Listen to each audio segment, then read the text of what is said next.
കർത്താവ് നിങ്ങളോട് കൂടെ. അങ്ങേ ആത്മാവോടും കൂടെ. മത്തായിയുടെ വിശുദ്ധ സുവിശേഷത്തിൽ നിന്നുള്ള വായന. കർത്താവേ, അങ്ങേക്ക് മഹത്വം. അക്കാലത്ത് സ്ത്രീകൾ കല്ലറ വിട്ട് ഭയത്തോടും വലിയ സന്തോഷത്തോടും കൂടെ ശിഷ്യന്മാരെ വിവരമറിയിക്കുവാൻ ഓടി. അപ്പോൾ യേശു എതിരെ വന്ന് അവരെ അഭിവാദനം ചെയ്തു. അവർ അവനെ സമീപിച്ച് പാദങ്ങളിൽ കെട്ടിപ്പിടിച്ച് ആരാധിച്ചു. യേശു അവരോട് പറഞ്ഞു, ഭയപ്പെടേണ്ട. നിങ്ങൾ ചെന്ന് എൻ്റെ സഹോദരന്മാരോട് ഗലീലയിലേക്ക് പോകണമെന്നും അവിടെ അവർ എന്നെ കാണുമെന്നും പറയുക. അവർ പോയപ്പോൾ കാവൽക്കാരിൽ ചിലർ പട്ടണത്തിൽ ചെന്ന് സംഭവിച്ചതെല്ലാം പ്രധാന പുരോഹിതന്മാരെ അറിയിച്ചു. അവരും പ്രമാണികളും കൂടി ആലോചിച്ചതിന് ശേഷം പടയാളികൾക്ക് വേണ്ടത്ര പണം കൊടുത്തിട്ട് പറഞ്ഞു, ഞങ്ങൾ ഉറങ്ങിയപ്പോൾ രാത്രിയിൽ അവൻ്റെ ശിഷ്യന്മാർ വന്ന് അവനെ മോഷ്ടിച്ചു കൊണ്ടുപോയി എന്ന് പറയുവിൻ. ദേശാധിപതി ഇതറിഞ്ഞാൽ ഞങ്ങൾ അവനെ സ്വാധീനിച്ച് നിങ്ങൾക്ക് ഉപദ്രവമുണ്ടാക്കാതെ നോക്കിക്കൊള്ളാം. അവർ പണം വാങ്ങി നിർദ്ദേശമനുസരിച്ച് പ്രവർത്തിച്ചു. ഇത് ഇന്നും യഹൂദരുടെ ഇടയിൽ പ്രചാരത്തിലിരിക്കുന്നു. കർത്താവിൻ്റെ സുവിശേഷം. ക്രിസ്തുവേ, അങ്ങേക്ക് സ്തുതി.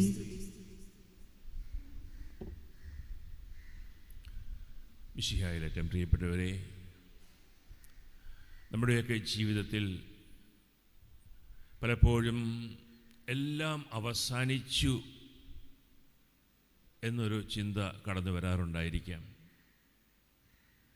പ്രത്യേകിച്ച് നമ്മുടെ പ്രതീക്ഷകളൊക്കെ തകരുമ്പോൾ, പ്രിയപ്പെട്ടവർ ആരെങ്കിലും നമ്മളെ വേറെ പിരിഞ്ഞു പോകുമ്പോൾ, കുടുംബത്തിലൊരു മരണം സംഭവിക്കുമ്പോഴോ ഒരു അപകടം സംഭവിക്കുമ്പോഴോ, നമ്മുടെ പ്രാർത്ഥനയ്ക്കൊന്നും ഉത്തരം കിട്ടാതെ വരുമ്പോൾ നമ്മൾ ചിലപ്പോഴൊക്കെ ചിന്തിക്കാറുണ്ട്, എല്ലാം അവസാനിച്ചു, ഇനി എനിക്ക് രക്ഷയില്ല. അതുപോലെ ഒരു സാഹചര്യത്തിലൂടെയാണ് നമ്മളിന്ന് സുവിശേഷത്തിൽ വായിച്ചു കേട്ട സ്ത്രീകൾ കടന്നുപോയിക്കൊണ്ടിരുന്നത്.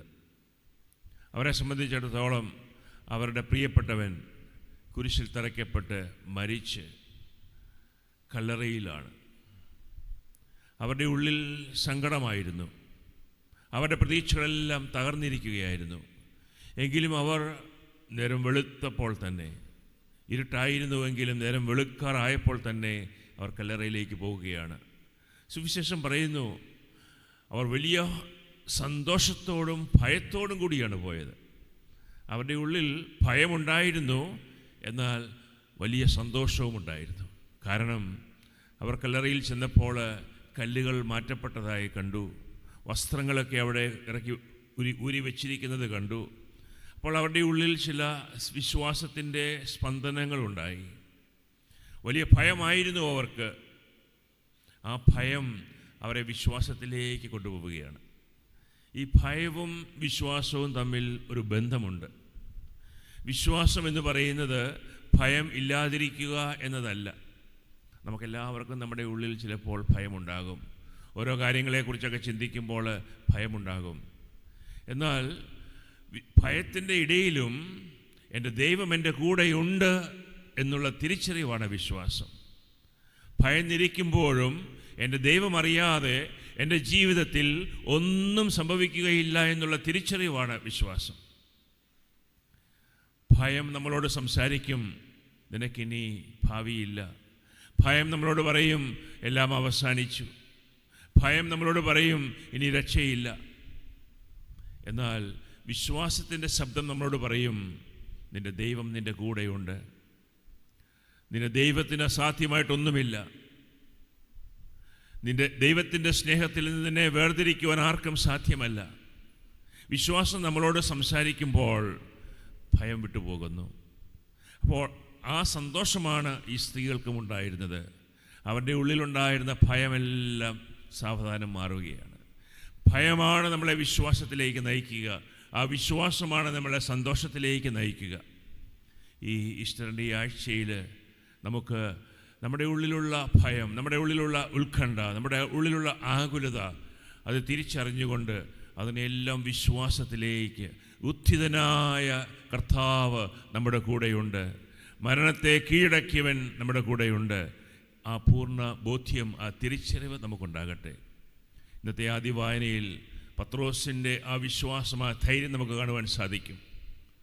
ഈശോയെ ഉപേക്ഷിച്ചവൻ, ഓടി ഒളിച്ച പത്രോസ്, നിഷേധിച്ചു പറഞ്ഞ പത്രോസ് ഇന്ന് ആയിരങ്ങളുടെ മുൻപിൽ നിന്ന് വിളിച്ചു പറയുകയാണ്, നിങ്ങൾ നമ്മുടെ കർത്താവായ യേശുവിനെ ക്രൂശിച്ചു, ദൈവം അവനെ ഉയർത്തിയിരിക്കുന്നുവെന്ന്. എവിടെ നിന്നാണ് പത്രോസിന് ഈ ധൈര്യമുണ്ടായത്? അവൻ്റെ വിശ്വാസം. അവൻ കണ്ടറിഞ്ഞത്. പത്രോസും ഓടുകയായിരുന്നു, മറ്റ് സ്ത്രീകൾ ഓടിയതുപോലെ. പ്രിയപ്പെട്ടവരെ, ഈശോയെ കണ്ടുമുട്ടിയവർക്ക് നിശബ്ദരായിരിക്കുവാൻ സാധിക്കുകയില്ല.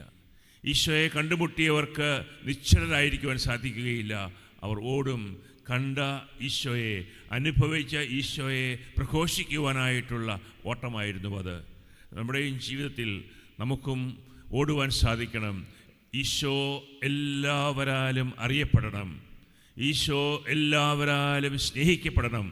ഇതായിരിക്കട്ടെ നമ്മുടെ ഓട്ടത്തിൻ്റെ പിന്നിലുള്ള ലക്ഷ്യം. നമുക്ക് ഇന്നത്തെ ദിവ്യബലിയിൽ പ്രത്യേകമായിട്ട് പ്രാർത്ഥിക്കാം.